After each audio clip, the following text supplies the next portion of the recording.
अस्सलामुअलैकुम साथियों, मैं हूं मोहम्मद जाकिर हुसैन। मिशन एकेडमी की जानिब से आप तमाम लोगों का खैर मकदम है।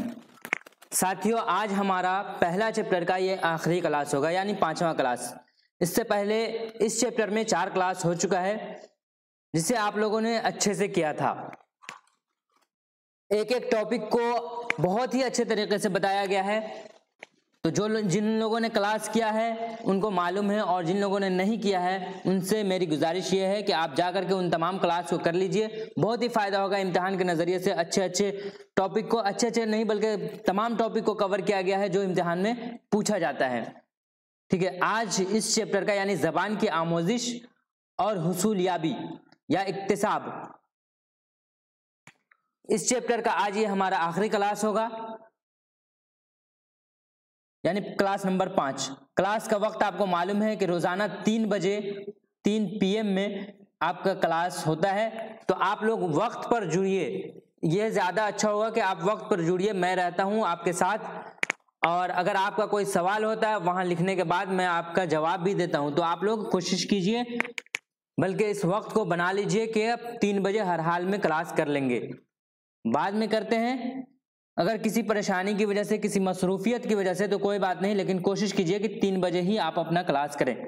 ठीक है, तो आज की क्लास में हम पढ़ेंगे पहली ज़बान की तहसील के मराहिल, दूसरी ज़बान की आमोजिश के मराहिल और तदरीस ज़बान के मकासिद। तो देखिए यहाँ पे आप गौर किए होंगे, मैंने क्या लिखा है, पहली ज़बान की तहसील के मराहिल और दूसरी ज़बान की आमोजिश के मराहिल। तो क्यों ऐसा लिखा गया है, ये आपका काम है, आप लिख दीजिए, यानी सोचिए कि क्यों लिखा गया है। पहली ज़बान में तहसील के मराहिल और दूसरी ज़बान की आमोजिश के मराहिल। तहसील और आमोजिश दोनों अलग अलग चीज़ है, ये आपको शुरू क्लास से समझाया जा रहा है। तो पहला सवाल आज मैंने सबक शुरू करने से पहले ही दे दिया कि इन दोनों पर आपको गौर करना है कि पहली ज़बान की तहसील क्यों है और दूसरी ज़बान की आमोजिश के मराहिल क्यों है। तो इस पर आप गौर कीजिएगा। ठीक है, चलिए आज का क्लास हम लोग शुरू करते हैं। तो आपको मालूम ही है कि ये हमारा चैप्टर नंबर 1 है, ज़बान की आमोजिश और इक्तिसाब। इक्तिसाब को हुसूलियाबी भी कहते हैं, learning and acquisition of language. इस चैप्टर में क्या क्या पढ़ना था, जिसे हम लोग पढ़ चुके हैं। फ़न तालीम यानी पेडागोजी और उससे मुताल्लिक जो नज़रियात थे। ज़बान क्या है उसको हमने पढ़ा, ज़बान की इब्तिदा या ईजाद कैसे हुई इस पर हमने अच्छे से गुफ्तगू किया। उसके बाद बोली और ज़बान में फ़र्क क्या है, बोली क्या है, ज़बान क्या है और उन दोनों में फ़र्क क्या है। मादरी ज़बान किसे कहते हैं, मेयारी ज़बान किसे कहते हैं। ज़बान और कवायद में क्या रिश्ता है, यानी ज़बान सीखने के लिए कवायद में हम क्या क्या पढ़ते हैं, किस मरहले में क्या पढ़ते हैं। उसके बाद ज़बान की आमोजिश और इक्तिसाब को देखा और उन दोनों में फ़र्क भी देखा। आमोजिश और हुसूलियाबी में फ़र्क भी देखा हम लोगों ने, और बहुत अच्छे से देखा। यानी कि अगर आप एक मरतबा क्लास करते हैं तो उस क्लास में ही आपको याद हो जाएगा। इस तरह से हमने आपको पढ़ाया है। आमोजिश के बारे में अहम पहलू क्या क्या थे उसको हम लोगों ने देखा। ज़बान की आमोजिश में मुख्तलिफ लोगों के जो नज़रियात हैं, जो बिहेवियरिस्ट हैं, बिहेवियरिस्ट, उनके क्या क्या नजरिया, किन किन के क्या नजरियात हैं उनको हम लोगों ने देखा। जिसमें सबसे पहले देखा पावलो का नजरिया, उसके बाद देखा स्किनर का नजरिया, फिर नोम चॉम्स्की का जो बहुत ही अहम, इसमें LAD की बात की गई है, लैंग्वेज एक्विजिशन डिवाइस की, कि बच्चे के अंदर ये फितरी तौर पर मौजूद होता है। तो इस चीज को डिटेल में समझाया गया है, आप जा करके उस क्लास को कर लीजिए, बेहतर होगा। पियाजे और वाइगोत्स्की के बारे में पढ़ा हमने कि इनका क्या नजरिया है। फिर लास्ट में बैंडूरा का समाजी आमोजिश का नजरिया देखा। ठीक है, तो यहां तक हम लोग पिछले क्लास तक कवर कर चुके हैं 4 क्लास में। आज के क्लास में जो हम पढ़ने वाले हैं वो इन तीनों टॉपिक को पढ़ेंगे। पहली ज़बान की तहसील के मराहिल और दूसरी ज़बान की आमोजिश के मराहिल, इन दोनों को साथ में तदरीस ज़बान यानी लैंग्वेज पढ़ाने का क्या मकसद होता है वो हम पढ़ेंगे। तो ये चीज़ हो गया। और आखिर में कल आपको एक वीडियो मिलेगा चैप्टर टेस्ट के बारे में। ठीक है, तो चैप्टर टेस्ट आप लोग दे दीजिएगा, बहुत अच्छा होगा, बहुत फायदा होगा। ठीक है, तो इसके बारे में कल आपको बता दिया जाएगा या आज के क्लास में आखिर में बात होगी। तो हम लोग आज के क्लास की शुरुआत करते हैं। देखिए, पहली ज़बान की तहसील के मराहिल यहाँ है। ठीक है, इसको जानने से पहले हम एक मरतबा क्या करते हैं, थोड़ा सा रिवीजन कर लेते हैं इसी से मुताल्लिक, यानी साबिका मालूमात जो है आपके पास उनसे हम आज के चैप्टर को, आज के क्लास को जोड़ेंगे।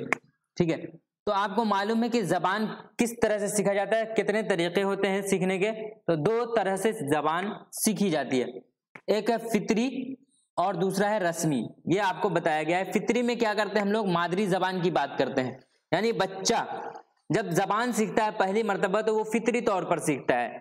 और फितरी तौर पर किस जबान को सीखता है, मादरी जबान को, जो उसके घर में जो जबान बोली जा रही है, उसके आस पड़ोस में जो जबान बोली जा रही है, उस समाज में जिस समाज में बच्चा रह रहा है, उस समाज में जो जबान बोली जाती है उसे कहीं किसी उस्ताद से, किसी किताब से सीखने की जरूरत नहीं होती है, बल्कि वो फितरी तौर पर उसे सीखता है और उसी को कहते हैं मादरी जबान।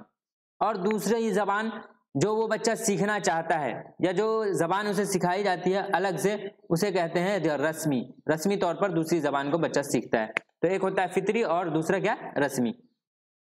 इसी चीज को आगे लिखा गया है, फितरी सूरत हाल में बच्चे अपने आसपास बोली जाने वाली जबानें खुद सीख जाते हैं। मैंने आपको समझा दिया मादरी जबान के बारे में। इस अमल में किसी का दखल नहीं होता, उमूमन अपनी मादरी जबान हम ऐसे ही सीखते हैं। इस अमल को जबान की तहसील कहते हैं या जबान की इक्तिसाब भी कहते हैं। इक्तिसाब को ही तहसील कहते हैं। यह चीज भी आपको पहले बता दिया गया था। ठीक है, और एक मर्तबा नहीं बल्कि बार बार बताया गया है कि जबान की तहसील का मतलब जबान का इक्तिसाब है। ठीक है, एक्विजिशन है, और आमोजिश को लर्निंग कहते हैं। ठीक है, तो ये चीज क्लियर है। उसके बाद दूसरी तरफ हम बात करें तो रस्मी सूरत हाल में, पहला तो हम फितरी सूरत हाल की बात कर लिए, अब दूसरा क्या है, रस्मी सूरत में हाल में जबान की बाकायदा क्लास होती है। ठीक है, मैंने कहा ना आपको कि इसमें क्या मुअल्लिम की जरूरत होती है। क्लास होने का क्या मतलब है, एक सिखाने वाला होगा जो मुअल्लिम होगा। दूसरी बात, किताब की भी जरूरत होती है, कवायद और उसूल की जरूरत होती है। ठीक है, और उसके अलावा मुख्तलिफ वसाइल की जरूरत होती है इसमें, किसमें, जो हम रस्मी तौर पर सीखते हैं। तो इसमें क्या कहा गया है, उस्ताद होते हैं, किताबें होती है और जबान सिखाने के दीगर वसाइल होते हैं। ठीक है, इसे जबान का सीखना कहा जाता है। यह दूसरी जबान की सूरत में होता है। पहली जबान तो मादरी जबान है, और दूसरी जबान जो आप अलग से सीख रहे हैं वो कोई भी जबान हो सकती है मादरी जबान के अलावा। इसके दर्ज झेल मराहिल है, यानी कि किसके, तहसील के या आमोजिश के जो मराहिल है उसके बारे में कहा गया है, इसके दर्ज झेल मराहिल। तो आपने समझ लिया कि फितरी क्या होता है और रस्मी क्या होता है। फितरी सूरत हाल है कि जो बच्चा खुद से सीखता है, जिसे उसमें क्या है, दूसरे का कोई दखल नहीं होता है, वो माहौल से सीख लेता है। और दूसरी जबान जो है रस्मी जबान, उसमें उस्ताद की जरूरत होती है, उसमें किताब की जरूरत होती है, कवायद की जरूरत होती है, उसूल की जरूरत होती है, साथ ही साथ मुख्तलिफ वसाइल की जरूरत होती है दूसरी जबान को सीखने के लिए। और इस अमल को क्या कहते हैं, रस्मी अमल कहते हैं, रस्मी सूरत हाल कहते हैं। ठीक है, अब चलिए हम चलते हैं कहाँ, पहली जबान की तहसील के मराहिल के ऊपर। Stages of first language acquisition. ठीक है, पहली जबान की तहसील के मराहिल। देखिए, तहसील का क्या मतलब होता है, हुसूल करना, हासिल करना, हुसूल या हासिल करना। ठीक है, और इसी को क्या कहते हैं, इक्तिसाब कहते हैं। तो जिस चीज को हम हासिल करते हैं यानी कि उसको हम अर्जित करते हैं, है ना, अर्जन। आपको हिंदी भी बता दिया गया था कि इसका क्या हिंदी है, और किसका अधिगम और अर्जन दोनों के बारे में बता दिया गया था। ठीक, अब देखिए आपको अधिगम और अर्जन बताया गया था। इसमें क्या कहा गया है, तो ये बताइए कि अर्जन कैसे होता है, अपने आसपास से, यानी हासिल करना। इसीलिए इसमें लिखा गया है तहसील, हासिल करना से लिखा गया है तहसील। और आमोजिश इसलिए लिखा गया है कि उसको सीखना पड़ता है, किसको, दूसरी जबान को। तो आपको जो सवाल दिया गया था उसका जवाब भी मैंने दे दिया है। पैदाइश के बाद बच्चा अचानक ही जबान और उसके कवायद से वाकिफ नहीं होता। बिल्कुल सही बात है कि जब बच्चा पैदा होता है तो वो अचानक ही जबान और उसके कवायद से वाकिफ नहीं होता है, बल्कि ये एक मुसलसल अमल है। जबान सीखना क्या है, एक मुसलसल अमल है जिसके मुख्तलिफ मराहिल है। इन मराहिल से गुजरते हुए बच्चा जबान पर उबूरियत हासिल करता है, यानी बच्चा जबान बोलना शुरू करता है। कहाँ से शुरू करता है और कहाँ पर ख़त्म होता है, उसी के बारे में आज हम पढ़ने वाले हैं। ये मराहिल तरतीबवार है, मुख्तलिफ बच्चे मुख्तलिफ उम्र में इन मराहिल से गुजरते हैं। इसमें इस बात पर बहुत ध्यान देने वाली बात यह है कि मुख्तलिफ बच्चे मुख्तलिफ उम्र में इन मराहिल से गुजरते हैं। इसका क्या मतलब हुआ कि बच्चे की सीखने की जो रफ्तार है, बच्चा सीखता जरूर है, हर बच्चा उस चीज को सीखता है, लेकिन उनके सीखने की जो रफ्तार होती है वो अलग अलग होती है। जैसे अगर मान लीजिए कि हम उर्दू जबान पढ़ा रहे हैं और अलिफ से ये तक पढ़ाना है, ठीक है, अलिफ बे ते, और आखिर में कहाँ तक, ये तक पढ़ाना है। आपके दरसगाह में जितने भी बच्चे आएंगे आप सबको अलिफ से ये तक तो सिखा देंगे, ये तो फिक्स है कि आप कोशिश करेंगे तो बच्चे सीख जाएंगे, है ना। लेकिन उसमें फर्क ये होगा कि अलिफ से लेकर ये तक कोई बच्चा 2 दिन में सीखेगा, कोई 4 दिन में सीखेगा, कोई 1 हफ्ते में सीखेगा, कोई 1 महीने में सीखेगा। तो यही चीज कहा गया है, मुख्तलिफ बच्चे मुख्तलिफ उम्र में इन मराहिल से गुजरते हैं, ठीक है, यानी कि सीखने की रफ्तार अलग अलग होती है। तो इस चीज पर आप ध्यान दीजिएगा। ऐसे नहीं कि सिर्फ पढ़ करके गुजर जाना, नहीं, बल्कि हर जुमले को समझते हुए जाना है कि किसमें क्या छुपा हुआ है, ठीक है। अगर इस तरह से पढ़ेंगे तो बहुत ही कम चांस है आपको आपकी गलती की, यानी कि आप 30 में से 30 जरूर लाएंगे अगर समझते हुए चलेंगे तो, ठीक है। तो आगे बढ़ते हैं। तो पहला पॉइंट क्या है, बोलने से कब्ल का मरहला, इसको कूइंग भी बोलते हैं। इस लफ्ज का याद रखिएगा, प्री टॉकिंग स्टेज जिसको कहते हैं इंग्लिश में, उसको क्या कहते हैं, कूइंग कहते हैं। बोलने से कब्ल का मरहला ये होता है। ये कब का होता है, बच्चा जब 6 हफ्ता का होता है, यानी कि 1 महीने 15 दिन का होता है, तब ये मरहला होता है, या उससे पहले का ये मरहला है। 6 हफ्ता के आसपास बच्चे कूइंग शुरू कर देते हैं। कूइंग का क्या मतलब होता है, छोटी छोटी आवाज निकालना, हाँ, आ, इस तरह से कुछ कुछ आवाजें निकालना, ये इसी को कहते हैं कूइंग। इब्तिदा में वो हुरूफ इल्लत की आवाजें निकालते हैं। अब हुरूफ इल्लत अलिफ से यह तक है, हुरूफ इल्लत अलिफ से यह तक नहीं है, बल्कि अलिफ ये वाव है, तो इन सब चीजों को वो बोलता है आ वा या, ऐसे करके मतलब कुछ न कुछ बोलता रहता है। तो ये शुरू का मरहला है, ठीक है, प्री टॉकिंग स्टेज इसको कहते हैं, यानी बोलने से कब्ल का मरहला, इसको कूइंग भी कहते हैं। तो बोलने से कब्ल का मरहला तो आपको आसानी से समझ में आ रहा है कि क्या होगा उस वक्त, लेकिन इस लफ्ज को जो स्पेशल है यहाँ कूइंग जो टर्म यूज हुआ है, इसको याद रखिएगा कि कूइंग क्या होता है, ठीक है। तो ये क्या है, बच्चा जब हुरूफ इल्लत की आवाज निकालना शुरू कर देता है, 4 महीने के आसपास उन आवाजों में हुरूफ सही भी जुड़ जाते हैं, यानी सही लफ्ज जुड़ जाते हैं, और ये आवाज कई हुरूफ से मिलकर के अब वो थोड़ा सा लंबा बोलने लगता है ना। उसी चीज को जब रोने की आवाज आती है, का जब भूख लगती है उसको, तो इस तरह से बोलना शुरू कर देता है, तो थोड़ा लंबा बोलना शुरू कर देता है। ये चीज आप समझ गए। इसमें जो मराहिल हैं वो 6 हैं, उसको आप एक पेपर पे लिखते चलिए साइड में। कैसे, ये हो गया 0 से 6 माह, ठीक है, इसको क्या बोलते हैं, कूइंग बोलते हैं, ठीक है, इसको क्या बोलते हैं, कूइंग बोलते हैं, या इसको आप लिख लीजिए बोलने से कब्ल का मरहला। ये शॉर्ट नोट मैं आपको कह रहा हूं तैयार करने के लिए, बोलने से कब्ल का मरहला, ठीक है, बोलने से कब्ल का मरहला, यहां देख करके आप लिख लीजिए, इसको कूइंग भी बोलते हैं, ठीक है। तो ये कब से कब तक होता है, 0 से 6 माह के बीच में, ठीक है, 0 से 6 माह के बीच कूइंग का मरहला होता है। अब हम चलते हैं दूसरे मरहले, बबलिंग इसको कहते हैं। क्या कहते हैं, बबलिंग कहते हैं। बैबलिंग का मतलब होता है बिबलाना, ठीक है, क्या होता है, बिबलाना। इसमें क्या होता है, देखिए इसको समझिए। 6 माह के आसपास बच्चे हुरूफ इल्लत और सही हुरूफ को मिलाकर दोहराने वाली आवाजें निकालते हैं। अब ये 6 महीना तक के क्या हुआ था, पहला मरहला था।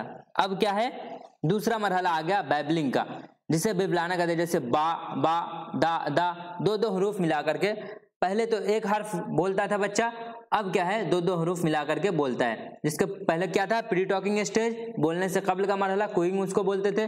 अब क्या है, 2-2 हर्फ मिला करके बाबा दादा। ये 6 महीने के बाद, पहला था 6 हफ्ता, क्या था 6 वीक, और ये दूसरा क्या है 6 मंथ है। इस पर आप गौर कीजिएगा, 6 हफ्ता और 6 महीने में फर्क है, ठीक है।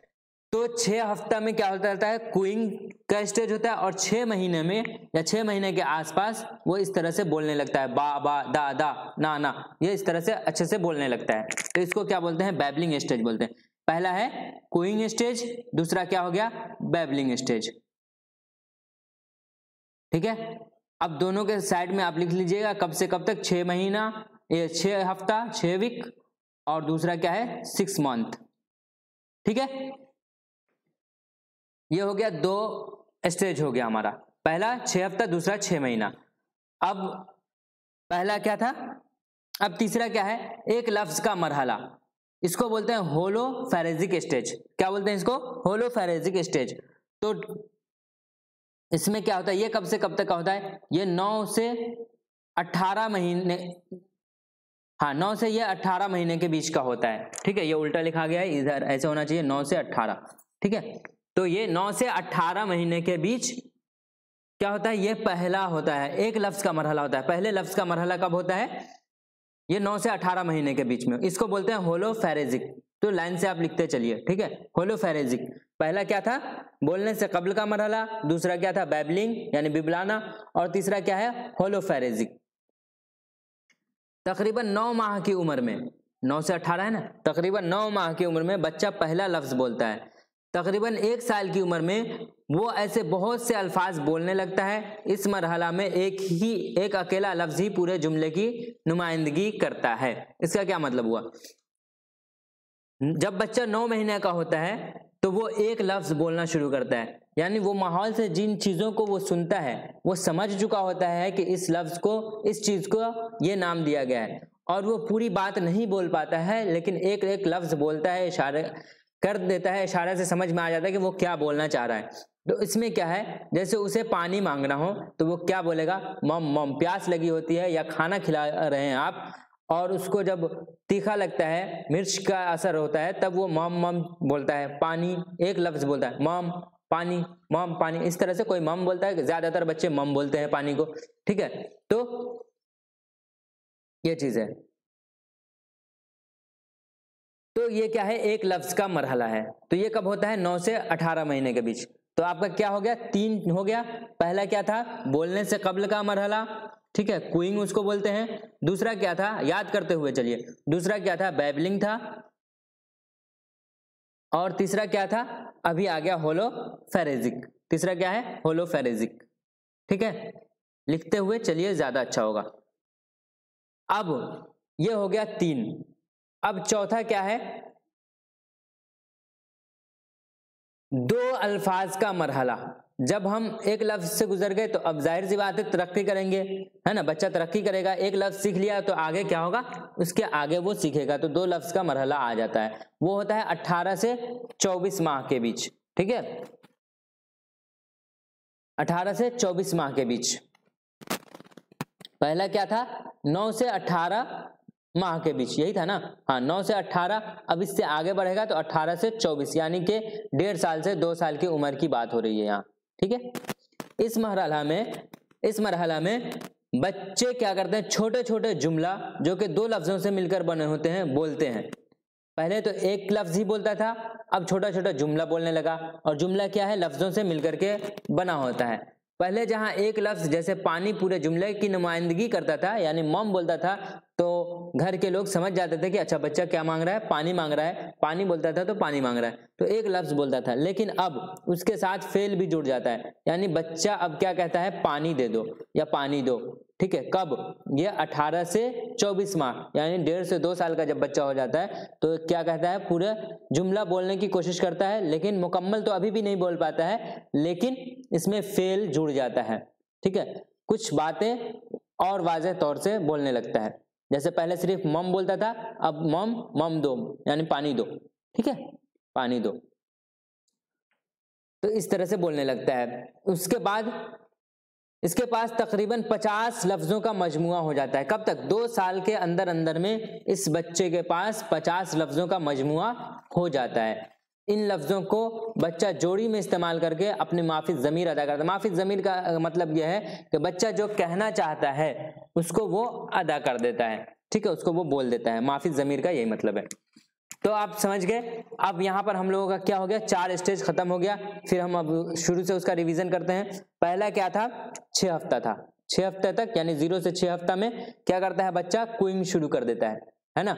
इसको रिवीजन करते हुए हम चलते हैं। कुइंग, उसके बाद क्या था, 6 महीना 6 मंथ, उसमें क्या करता है बच्चा, बैबलिंग शुरू कर देता है ना। बैबलिंग यानी बिबलाना शुरू कर देता है। उसके बाद जो तीसरा स्टेज था वो हमारा होता है 6 से 8 महीने के बीच का। क्या होता है? एक लफ्ज का मरहला 6 से 8 महीना या 9 महीने के बीच का जो होता है वो क्या होता है? एक लफ्ज का मरहला होता है, एक लफ्ज का मरहला। मोनो क्या होलोफेरेजिक था, वो क्या था? होलोफेरेजिक था। अब जो है दूसरा क्या है? मतलब 2 वर्ड स्टेजेस, जिसमें ये कब से कब तक होता है? 18 से 24 माह तक। 18 से 24 माह तक। ये कब से कब तक था? 18 माह तक था। 9 से 18 माह तक। ये था 6 से 9 माह तक। तो ये चीज आपको क्लियर हो गया। क्लियर है? 4 स्टेज, यहां कंफ्यूजन नहीं होना है, आगे पीछे तो नहीं ना बोल दिया। पहले 0 से 6 माह, फिर 6 से क्या 9 माह, फिर 9 से 18 माह, और फिर 18 से 24 माह। ये 4 चीजें आपने देखा, ठीक है। अब 5वां क्या है? टेलीग्राफी मरहला, टेलीग्राफिक स्टेजेस। ये होता है 24 से 30, यानी कि 2 साल से 2.5 साल के बीच की बात करते हैं। ये 5वां मरहला है बच्चों का। इस मरहला में बच्चा जुमले को बोलने के 2 से ज्यादा लफ्ज इस्तेमाल करता है। जुमला में आने वाले ने, से, को, पर वगैरह को बच्चे इस्तेमाल नहीं करते। जैसे जैनब का भाई मुझे डब्बे में बंद कर। अब देखिए ये क्या कह रहा है, इसमें जैसे बच्चे को कोई बात कहनी होती है तो वो मुकम्मल बात कहने की कोशिश करता है, लेकिन जैसे ये जो हर्फ है, हर्फ का इस्तेमाल नहीं करता है। क्या होता है? इस्म, फेल और हर्फ आप पढ़े होंगे, है ना? उसमें काके की, रारेनी, नानेनी, ये सब पढ़ाया जाता है हर्फ में। तो ये ने, से, को, पर वगैरह ये सब क्या है? हर्फ की मिसाल है। तो इस चीज को बच्चा क्या करता है? इस्तेमाल नहीं करता है, ठीक है। इस चीज को इस्तेमाल नहीं करता है, बाकी फिर पूरी बात बोलने की कोशिश करता है। जैसे जैनब का भाई मुझे डब्बे में बंद कर देगा, इसको बच्चा कैसे कहता है? जैनब भाई डब्बा बंद। जैसे हम बच्चे को घर में डराया भी जाता है, जो कि नहीं करना चाहिए, कि अगर बाहर जाओगे तो पकड़ने वाला आया हुआ है, पकड़ करके बोरे में बंद करके, झोले में बंद करके ले जाएगा। इस तरह से हम डराते हैं बच्चे को कि वो बाहर ज्यादा न जाए, अकेले न जाए, कोई हादसा ना आए रोड पर, रास्ते पर किसी तरह का कोई हादसा ना हो, इसलिए बच्चे को थोड़ा डरा दिया जाता है। तो उस बात को जब वो बोलने की कोशिश करता है, जैसे मैंने कह दिया बच्चे को, अब वो दूसरे के पास बोलेगा, अपने बड़े भाई, छोटी बहन, छोटे भाई, किसी के पास जब वो बोलेगा तो वो इसी तरह से बोलता है कि जैनब भाई डब्बा बंद। मतलब उसको जो डरा दिया गया है कि जैनब का भाई ऐसा है कि वो उसको डब्बे में बंद कर देगा। या कोई आदमी है, बच्चा चोर, ले जा, ऐसे करके मतलब कुछ भी बोलने शुरू करेगा और वो पूरी बात नहीं बोलेगा, यानी कि हर्फ का इस्तेमाल नहीं करेगा, उसकी बात समझ में आ जाएगी। तो इस मरहला में बच्चा बड़ों की तकलीद करता है और जुमलों को छोटा करके बोलता है। जो इसमें क्या है, किसी ने तो उसको बताया होगा कि जैनब का भाई ऐसा है कि उसके पास जाओगे तो उसको डब्बे में बंद, आपको डब्बे में बंद करके ले जाएगा, ठीक है। कोई बड़ा तो उसको समझा दिया होगा। अब वो बच्चा जो है घर में आने के बाद वो उसकी नकल करता है, उसकी तकलीद करता है, तो उसमें क्या है, वो मुकम्मल बात नहीं बोल पाता है, सिर्फ वो क्या कहते हैं, हर्फ को नहीं बोल पाता है। मुकम्मल बात बोलने की कोशिश करता है लेकिन बोल नहीं पाता है, बात उससे समझ में आ जाती है। तो इस मरहला को क्या कहते हैं? टेलीग्राफी मरहला। तो इस चीज को आप अपने आप में समझने की कोशिश कीजिए कि इसमें क्या कहा गया है। इसमें हर्फ का इस्तेमाल नहीं होता है, नानैनी, काके की वगैरह का, जैसे उसने इस्तेमाल किया जैनब भाई डब्बा बंद। इसमें कहीं पर नानैनी का इस्तेमाल नहीं किया, कहीं पर काके की का इस्तेमाल नहीं किया, किसी भी चीज का नहीं किया। जबकि पहले जुमले में जैनब का भाई, इसमें का भी इस्तेमाल था, ठीक है, ठीक है, का इस्तेमाल था, लेकिन वो इस्तेमाल नहीं किया। कौन नहीं किया? बच्चा। तो इस मरहला को क्या कहते हैं? टेलीग्राफी मरहला कहते हैं। कई बार दोहरा देता हूं, बोल देता हूं अभी समझाने में, तो ऐसा ना हो कि बोरिंग महसूस हो। मैं कोशिश ये करता हूं कि जब तक के वाज़ेह ना हो आगे ना बढ़ा जाए, ठीक है। क्योंकि एक ही चीज को बार बार अगर वीडियो सर्च करके आप देख रहे हैं तो उसमें वक्त बहुत ज़ाया होता है। क्योंकि मुकम्मल वीडियो देखिएगा, फिर कोई भी वीडियो देखिएगा तो मुकम्मल, मेरा ही दूसरा वीडियो देखिए तो पूरा देखना पड़ेगा आपको समझने के लिए। तो बेहतर यह है कि आधा घंटा जो दूसरा देखेंगे उससे अच्छा 2 मिनट में, 5 मिनट में यहाँ हम समझ लेते हैं, ठीक है। अब क्या है, आखिरी मरहला क्या है? जबान की जो तहसील है, यानी पहली जबान की तहसील यानी इक्तिसाब, उसका आखिरी मरहला क्या होता है? 30 माह से ऊपर का होता है। 30 माह का मतलब है 2.5 साल, 2.5 साल से ऊपर। लंबे जुमलों का मरहला, ठीक है।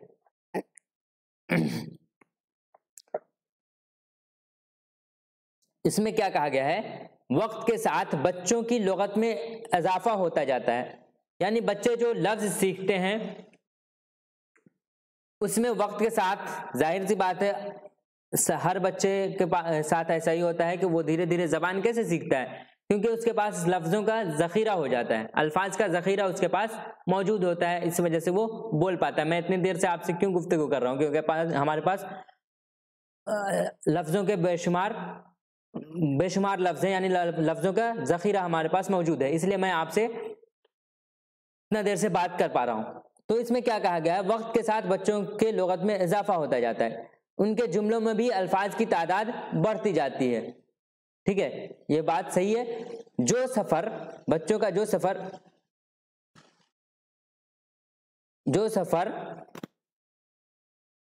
इसम से शुरू हुआ था उसमें फेल, जमीर, सिफत, जिन्स, मुतजाद और मुतरादिफ जुड़ने लगते हैं। ठीक है, क्या कहा गया है, यानी कि एक लफ्ज है, उसके साथ शुरू में पहले तो वो क्या बोलता था, मम मम बोलता था, पानी बोल देता, सिर्फ एक लफ्ज बोलता था बच्चा, उसके बाद पानी दे दो बोल दिया।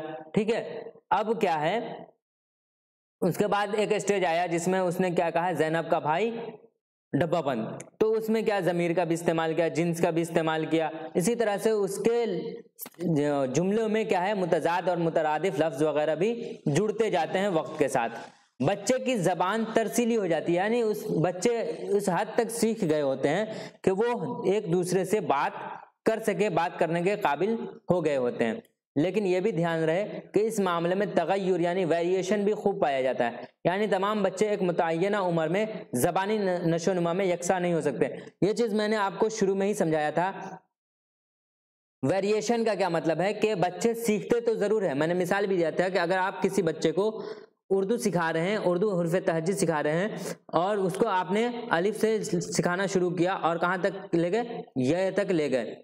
ठीक है, ये तक सिखा दिया आपने, तो मैंने क्या कहा था, उसमें वेरिएशन आता है, तगय्युर आता है, यानी कोई बच्चा अलिफ से ये तक सीखने में 2 दिन लगाता है तो कोई 1 हफ्ता लगाता है, 1 हफ्ता लगाता है, कोई 1 महीना लगाता है। तो यही चीज़ कहा गया है, बच्चे एक मुतय्यना उम्र में ज़बानी नशोनुमा में यकसा नहीं हो सकते, सबके सीखने की जो रफ्तार होती है वो अलग अलग होती है, यह चीज़ कहा गया है। ठीक है, ये ज़रूरी नहीं है कि कोई बच्चा अगर एक जुमला बनाना शुरू कर दिया है 2 साल की उम्र में, 2.5 साल की उम्र में, तो दूसरा बच्चा भी उसके मोहल्ले का, उसके आस पड़ोस का या कहीं का भी हो, वो 2 साल में ही बोलना शुरू कर दे, उससे पहले भी बोल सकता है या उसके कई सालों के बाद भी बोल सकता है। तो सबकी रफ्तार अपनी अपनी है, तो बच्चे सीखते हैं अगर उनकी रफ्तार से ही सिखाया जाए। तो ये चीज एक रूल है कि बच्चे सीखते हैं अगर उनको उनके ही रफ्तार से सिखाया जाए। तो हमने क्या देखा, पहली जबान की तहसील के मराहिल क्या क्या हैं, इसमें हमने 6 चीजों को देखा। सबसे पहले हमने क्या देखा, बोलने से कब्ल का मरहला, पहला ये देखा। अभी हम क्या कर रहे हैं, वो एज नहीं लिख रहे हैं, ठीक है। उसके बाद हमने क्या कहा, बैबलिंग का मरहला आता है, बिबलाना, ठीक है, ये आया था। उसके बाद तीसरा मरहला क्या था, होलोफेरिजिक, यानी एक लफ्ज का मरहला, होलोफेरिजिक, एक लफ्ज का मरहला, यही था। चौथा क्या था, 2 लफ्ज का मरहला, 2 वर्ड्स कॉम्बिनेशन, 2 लफ्ज का मरहला, यही था, 2 लफ्ज का मरहला। और फिर 5वां क्या था हमारा, टेलीग्राफी या टेलीग्राफिक, उसको बोलते हैं टेलीग्राफिक स्टेज, टेलीग्राफी या टेलीग्राफिक स्टेज, ठीक है, इंग्लिश में टेलीग्राफिक स्टेज। और छठा क्या था, लंबे जुमलों का मरहला, ठीक है। तो ये चीज था। अब हमको ये बताइए, आपको बताना है ये जो 6 स्टेज है, इनका एज क्या होता है, किस एज में वो बोलना शुरू कर देते हैं। पहला स्टेज जो है वो, यानी पहला मरहला वो किस उम्र में होता है, दूसरा मरहला किस उम्र में, तीसरा मरहला किस उम्र में, चौथा मरहला किस उम्र में, 5वां मरहला किस उम्र में, और छठा मरहला किस उम्र में होता है, ये आपको बताना है, ठीक है। तो उम्मीद करते हैं, आप सबसे उम्मीद करते हैं, जितने लोग हमारे क्लास को देखते हैं या इस वीडियो को देख रहे हैं, उन सबसे मैं उम्मीद करूंगा कि आप जरूर लिखिए। इससे हमें क्या होता है कि बहुत मोटिवेशन मिलता है कि आप हमारे साथ हैं। मैं बता रहा हूं कि अभी जो लोग ग्रुप में बहुत सारे लोग हैं, 400 के आसपास हैं, लेकिन उतने लोग क्लास में शामिल नहीं हो पा रहे हैं। तो उतना मजा, अगर जितना ज्यादा लोग एक्टिव होंगे ना उतना ज्यादा अच्छा होगा और उतना ज्यादा मैं मेहनत कर पाऊंगा और उसका, मेरी मेहनत का फल आपको ही मिलने वाला है। इसलिए आप हमारे साथ रहिए जैसे हम आपके साथ हैं, ठीक है। तो अब देखिए आगे बढ़ते हैं। तो हमने क्या देखा, पहली जबान के जो तहसील है उसका मरहला हमने समझ लिया, बहुत अच्छे से समझा।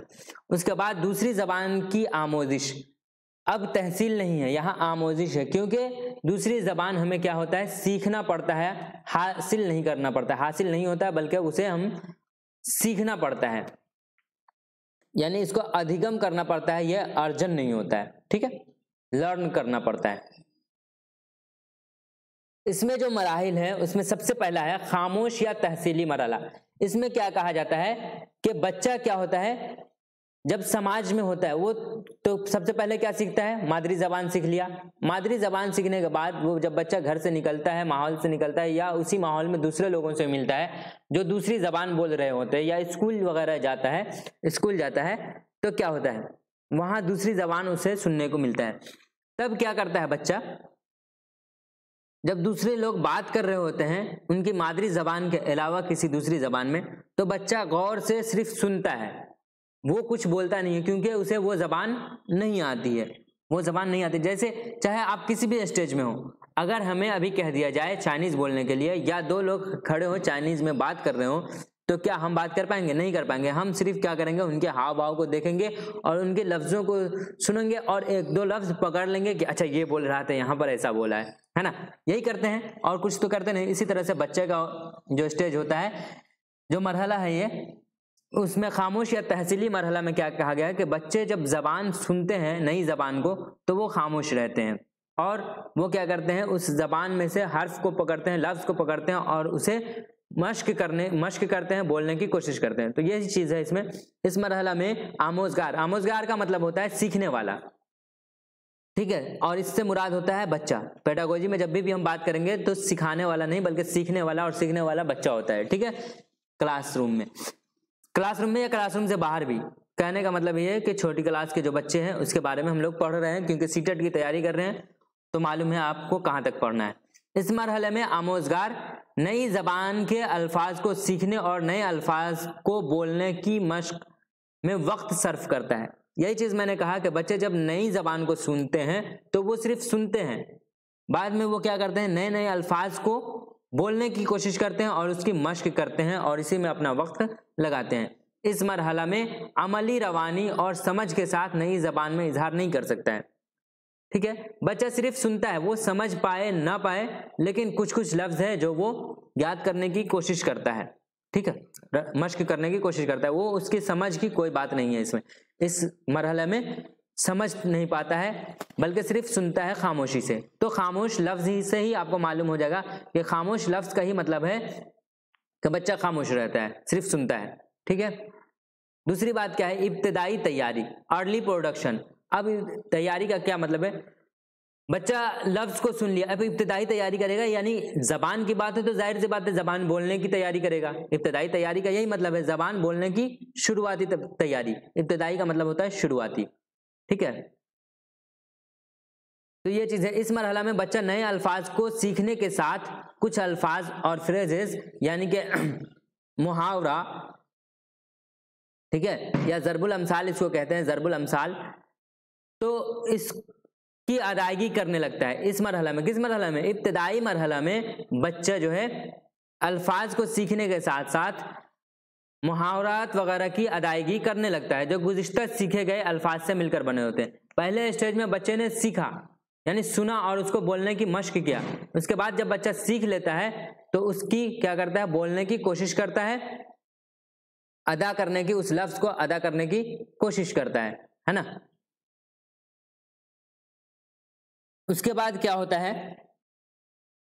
आ जाता है उसके बाद तीसरा मरहला जो तकरीर की इब्तिदा होती है। ये बोलने की इब्तिदाई तैयारी थी, ठीक है, और उसके बाद बोलने की इब्तिदा यानी तकरीर करने की इब्तिदा। तकरीर से मुराद यहाँ पर है क्या है, बोलना ही है, ठीक है। इस मरहला में बच्चे के ज़ख़ीरा अल्फाज में कई हजार अल्फाज जमा हो जाते हैं। बच्चा जब बोलने की कोशिश करता है तो इस वक्त तक उसके पास कई हजार अल्फाज जमा हो जाते हैं। वो इन अल्फाज को जोड़कर छोटे छोटे जुमले बनाने लगता है और अपनी दूसरी ज़बान से जोड़ने लगता है। ठीक है, बच्चे के पास इस उम्र में जब ये मरहला होता है यानी तकरीर की इब्तिदा यानी बोलने की जब शुरुआत करता है तो उस वक्त उसके पास अल्फाज का ज़ख़ीरा होता है, उसमें कई हजार अल्फाज होते हैं और उसके बाद वो छोटे छोटे जुमले बनाना शुरू कर देता है और उसे एक ज़बान से दूसरी ज़बान में जोड़ने की कोशिश करता है। तो ये क्या है, तकरीर की इब्तिदा। तो इसमें क्या है, पहला था खामोश की, दूसरा था खामोश या तहसीली मरहला, दूसरा था इब्तिदाई मरहला और तीसरा क्या था, तकरीर की इब्तिदा यानी बोलने की शुरुआत कर देता है। चौथा क्या होता है, इब्तिदाई रवानी और फिर रवानी। ये इसमें 5 स्टेज है। इब्तिदाई रवानी और रवानी में क्या फ़र्क है, देखिए जब आमोज़गार पेचीदा जुमलों में तरसील की शुरुआत करता है, तरसील कई मर्तबा आ चुका है अब तक ये लफ्ज़, तो अब इसको एक्सप्लेन करने की ज़रूरत हमें नहीं लगती है। तो जब आमोज़गार यानी सीखने वाला यानी बच्चा जब पेचीदा जुमलों को यानी मुश्किल जुमलों में तरसील की शुरुआत यानी बात करने की शुरुआत करता है तो उसे रवानी की शुरुआत कहते हैं। ठीक है, मुश्किल जुमलों को, मुश्किल अल्फाज को वो बोलने की कोशिश करता है, अपने तरसील में लाता है, तब उसको क्या कहते हैं, इसे रवानी की शुरुआत कहते हैं यानी इब्तिदाई रवानी कहते हैं। ठीक है, इंटरमीडिएट फ्लुएंसी कहते हैं। बच्चे दूसरी जबान में सोचना और इजहार करना इस वक्त शुरू कर देता है, कब, इब्तिदाई रवानी में। और आखिरी क्या है, रवानी है यानी बच्चा बहुत अच्छे से इसमें बोलना शुरू कर देता है। ये आखिरी मरहला है, इसमें आमोज़गार मुसलसल रवानी, समाजी तामुलात और खालिसपन के साथ जबान की नमो करता है। देखिए, एक लफ्ज होता है नमो और एक होता है नशोनुमा। ठीक है, एक क्या होता है, नशोनुमा। आप CDP में पढ़े होंगे, एक होता है ग्रोथ और एक क्या होता है, डेवलपमेंट। एक क्या होता है, development, growth and development. Growth को क्या कहते हैं, नमो कहते हैं। ग्रोथ को क्या कहते हैं, या नमो को क्या कहते हैं, ग्रोथ कहते हैं। और नशोनुमा का क्या होता है, डेवलपमेंट होता है। तो इस चीज को आप देख लीजिएगा। मैंने आपको बता दिया नमो का क्या मतलब होता है, ग्रोथ होता है। तो इसमें इस जुमले का क्या मतलब हुआ, ये आखिरी मरहला है, कौन सा, रवानी का मरहला जो है आखिरी मरहला है। इसमें आमोज़गार मुसलसल रवानी, समाजी तामुलात और खालिसपन के साथ जबान की नमो करता है यानी जबान की तरक्की करता है, जबान का ग्रोथ करता है। ठीक है, ये हो गई बात हमारा पहली ज़बान की तहसील के मराहिल और दूसरी ज़बान की आमोजिश के मराहिल के बारे में हमने बात कर लिया। अब भी अगर किसी चीज़ को समझने में आपको परेशानी है तो आप हमें बिल्कुल लिख भेजिए, बिल्कुल घबराना नहीं है।